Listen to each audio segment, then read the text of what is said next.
Eu penso que uma ferramenta, uma coisa, ela, por sua natureza, não é nem boa e nem ruim.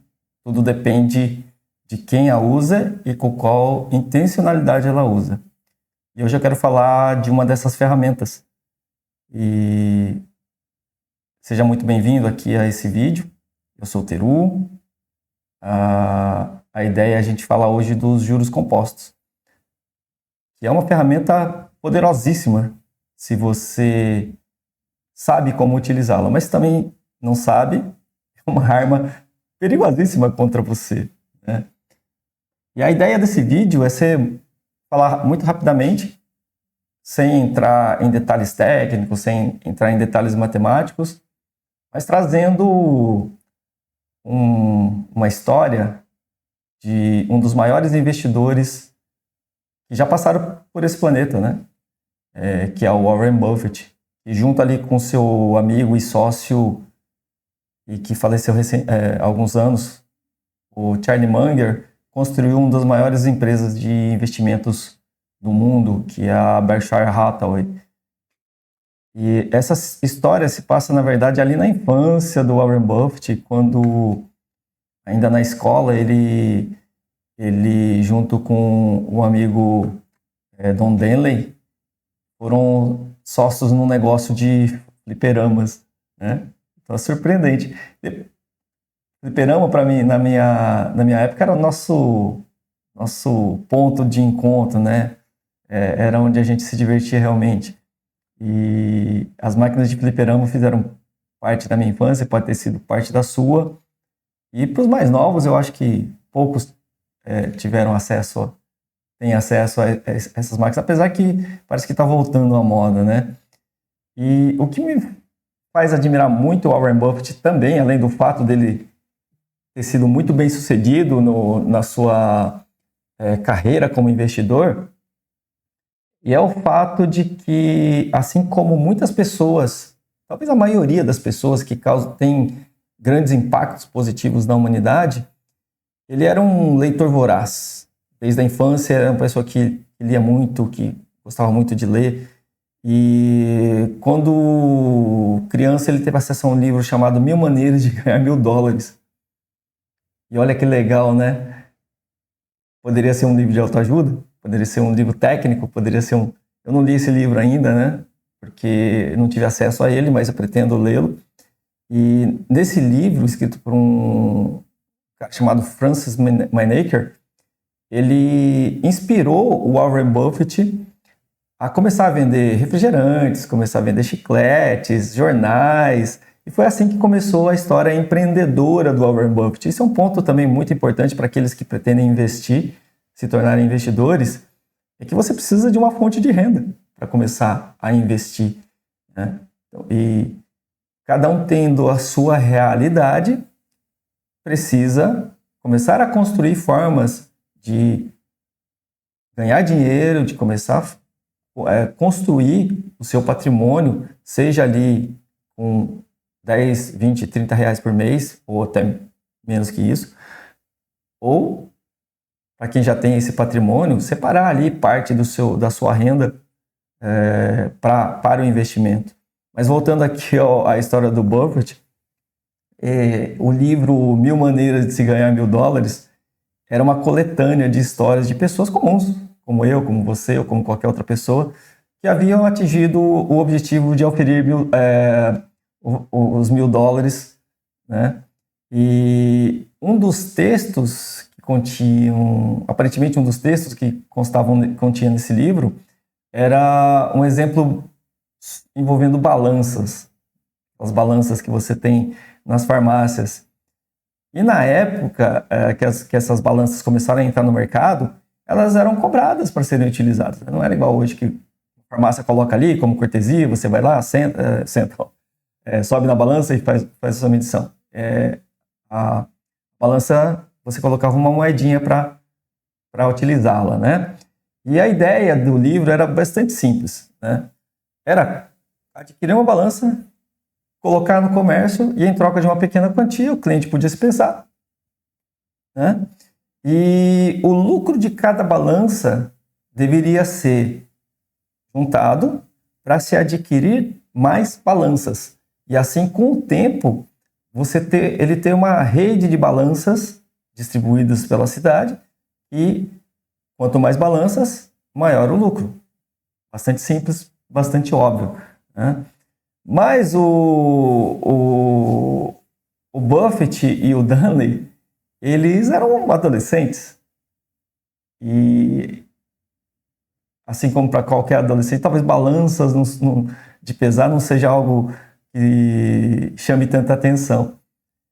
E eles resolveram fazer isso com fliperamas, né? Mas antes disso, eu quero mostrar para vocês aqui uma tabela que eu fiz baseado na história das balanças, que mostra o efeito dos juros compostos dentro desse negócio, né? Então, supondo aqui que no primeiro mês o Buffett e o Dunley tivessem investido ali na compra de 5 balanças, né? E que cada balança oferece para eles um lucro mensal de $1. Né? Então, no primeiro mês, ele teria ali 5 balanças, o lucro total no mês seria de $5. E considerando que à época uma balança custaria algo em torno de $5, eles adquiririam mais uma balança, né? E no final do mês teriam 6 balanças, e acumulando 0 de lucro. No segundo mês, a partir daqui eles já teriam 6 balanças, ofeririam $6 de lucro, comprariam mais uma balança e no final do segundo mês teriam 7 balanças. Isso vai acontecendo até o terceiro, quarto mês, adquirindo de uma em uma balança. E olha que legal, já no sexto mês, os lucros que ofeririam aqui com 10 balanças passariam a ser a possibilitá-los adquirirem 2 balanças ao invés de uma. E a partir daqui eles teriam 12 balanças, com um lucro de $4. E olha que coisa interessante, no sétimo mês eles já poderiam comprar 3 ao invés de 2 balanças, né? E isso iria até o nono mês, ou seja, 3 meses. Olha que coisa bacana. Para o número de balanças subir de 1, 2, 3, para uma, ele levaria 1, 2, 3, 4, 5 meses no primeiro ciclo. Depois comprariam 2, e depois para subir de 3 para 5, apenas 1, 2, 3 meses, né? Adquirindo 5 balanças. E no final de um ano, eles ofeririam o suficiente para ter 37 balanças no total do seu negócio, né? Então, imagina o seguinte, né? Que lá, um ano antes, eles lucravam $5 no mês e apenas um ano depois passariam a lucrar $37, né? Ou pouco mais de 700% em apenas um ano. E isso demonstra que, num curto espaço de tempo de 12 meses, o poder dos juros compostos. Agora, vamos falar do lado arma disso aqui, do lado negativo disso aqui. Imagina que eles tivessem adquirido uma dívida de $5 e essa dívida tivesse juros na qual ele precisasse pagar $1.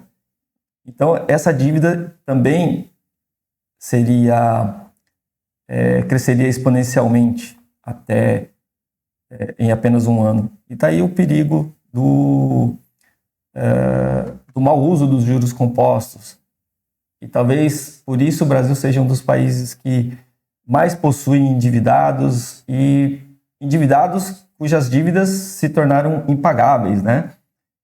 E eu já fui vítima disso, pelo mau uso dos juros compostos. E eu digo que foi muito difícil sair. Muito, muito difícil sair, né? Felizmente hoje a gente tem uma condição um pouco melhor e conseguimos entender o funcionamento dessa máquina dos juros compostos e dar uma resolvida na vida, né? Mas voltando ao Buffett, eles, como eu disse, né, eles eram adolescentes e não iriam querer fazer isso com balanças. E eles fizeram com o quê? Fliperamas, né? Então, a primeira lição que a gente traz aqui do Buffett, né, você precisa empreender, seja empreendendo ou intraempreendendo, para que cada vez mais você consiga aumentar os seus rendimentos, para que você possa começar a investir e utilizar essa ferramenta dos juros compostos ao seu favor, né? E então, o Buffett mais o Dunley, né, ali então com seus 17 anos, acharam que fliperama seria muito mais divertido do que balança, né? E imagina, né, o lado social ali, talvez a segunda lição, né? Você fazer algo que você realmente gosta, algo que esteja realmente atraindo a sua atenção naquele momento. E naquela época, os fliperamas eram muito mais do que simples jogos, mas eram pontos de encontro dos adolescentes. Então, ali a validação social do Buffett falou bastante alto, né?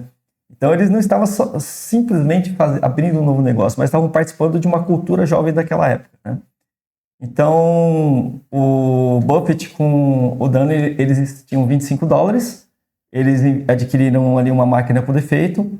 O Dunley era um cara muito fissurado em eletrônica, em maquinários, e ele ficou responsável pela manutenção das máquinas, enquanto o Buffett ficou responsável pelas negociações, pelas compras dos equipamentos e pelas negociações com os locais para onde eles deixariam as máquinas. E o primeiro local que eles conseguiram convencer foi numa barbearia. E aquilo fez tanto sucesso, né? Mas talvez aqui eu tenho que voltar um pouquinho. A segunda grande lição, né? Encontre sócios que tenham habilidades complementares. Buffett, as super habilidades com negociação, com os números, e o Dunley, as habilidades ali com as máquinas, com a manutenção. E podemos citar vários exemplos, né, com dessas duplas. O próprio Steve Jobs com Steve Wozniak, o Walt Disney com o Roy Disney, e são infinitas, né? Bill Gates com Nossa, sumiu o nome dele aqui agora? Peraí. Foi o Bill Gates com Steve Ballmer. Foi o Ballmer, né? Acho que foi o Ballmer. Então, voltando ao Buffett, já na primeira semana eles lucraram $4, né, com aquele investimento de $25. Eles foram reinvestindo isso em mais máquinas. E olha só que legal, um ano depois eles venderam o negócio por cerca de $1.200, o que seria equivalente hoje a algo atualizando em torno de $21 mil. Nada mal para dois garotos de 17 anos, né? Então essa experiência com os fliperamas ensinou para o Buffett várias lições muito valiosas sobre negócios e levariam ele ao sucesso, ao triunfo no restante da sua vida, né? E quais foram essas lições, né? Então, a primeira, a importância do crescimento exponencial, né? Ele entendeu ali o poder e como utilizar a ferramenta dos juros compostos a favor dele. Depois, a necessidade de investir em empresas de qualidade e ter sócios de qualidade, né? E essa base sólida fez com que ele, como eu mencionei no início do vídeo, construísse uma das maiores empresas de investimentos da atualidade. Então é isso, o vídeo hoje foi bastante rápido. Ele foi baseado num texto que eu havia publicado num blog, no meu Substack há algum tempo atrás. Aproveite, vá lá no meu Substack, é o gambate.substack.com. Eu vou deixar o link aqui no canal. Se você gostou desse vídeo, se inscreva, curta. E todas as semanas eu estou trazendo algum vídeo, estou trazendo alguma ideia, algum assunto que me afetou, que tem me ajudado muito no meu crescimento pessoal e no meu crescimento profissional, tá? Então, não se esqueça de curtir, compartilhar, comentar. Coloca aí, você usa os juros compostos ao seu favor? Ou os juros compostos ainda está sendo uma arma apontado para a sua cabeça? Ok? E é isso, pessoal. Até o próximo vídeo. Fui!